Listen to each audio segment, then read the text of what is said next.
चंदन की जो शिला होती थी, देखा है आप लोगों ने? किस किस ने देखा? वो चंदन को घिसने का एक पट्टा होता है छोटा सा, उसकी जो शिला होती है,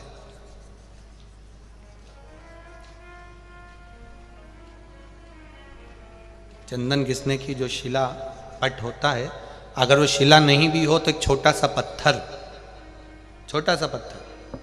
हमारे यहां बहुत सुंदर भाव कहा गया है, मान लो शिला नहीं भी है, छोटा सा चंदन का टुकड़ा यदि तुम्हारे घर में है और तुम रोज प्रतिदिन, मान लो घर में घिसा हुआ डब्बी का भी चंदन है, तो भी घर की बहू, बेटी, बेटा, परिवार का कोई सदस्य घर के अंदर चंदन के उस पत्थर पर चंदन को अगर 7 बार, 5 बार, 4 बार या उसको 2-4 बार रगड़ देता है, तो उसके घर में कभी कर्जे का क्रम नहीं होता, कर्जा नहीं बढ़ता, कर्जे से वो निवृत्त होता है।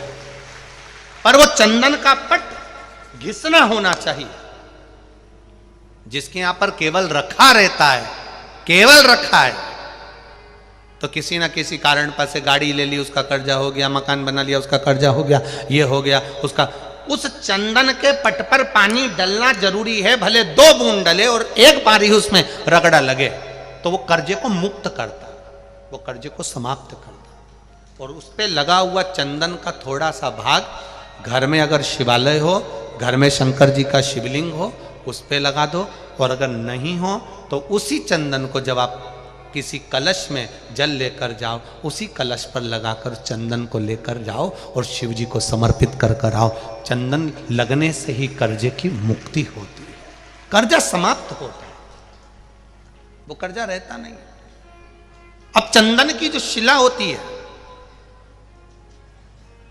चंदन की जो शिला थी, अंबा ने उस चंदन की शिला को घिसना प्रारंभ करा।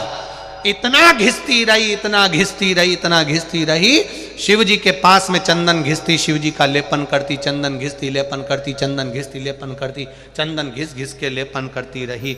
और इतनी देर में देवाधिदेव महादेव प्रसन्न हो गए, उसके हाथ में छाले पड़ गए, पानी टपकने लगा, शरीर थक गया, चंदन घिसना बंद नहीं करती अंबा, और शिव जी का भजन करती है, आंख से आंसू गिरता है, शिव प्रकट हो जाते हैं। अंबा मांग तुझे क्या चाहिए? अंबा कहती है, भीष्म पितामह ने मेरी जिंदगी बर्बाद करी है, मैं उसको मारना चाहती हूँ। शिव कहते हैं, तू मेरा भजन करती है अंबा, पर मैं सत्य कहूँ, इस स्वरूप में तू भीष्म पितामह को नहीं मार पाएगी, तुझे अगला जन्म लेना पड़ेगा, तब भीष्म पितामह मर सकते हैं। अंबा कहती है, मेरे महादेव,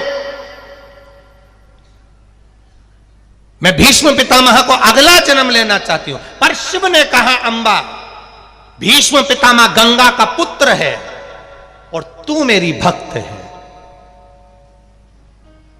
शिव शंकर का जो द्रोही होता है, शंकर के भक्त का कोई दुश्मन होता है। हम कई बार कहते हैं, कोई शिव मंदिर जाता है ना, उसको कभी मत परेशान करो साहब। कोई शिवगुण गाता है ना, उसको कभी परेशान मत करो।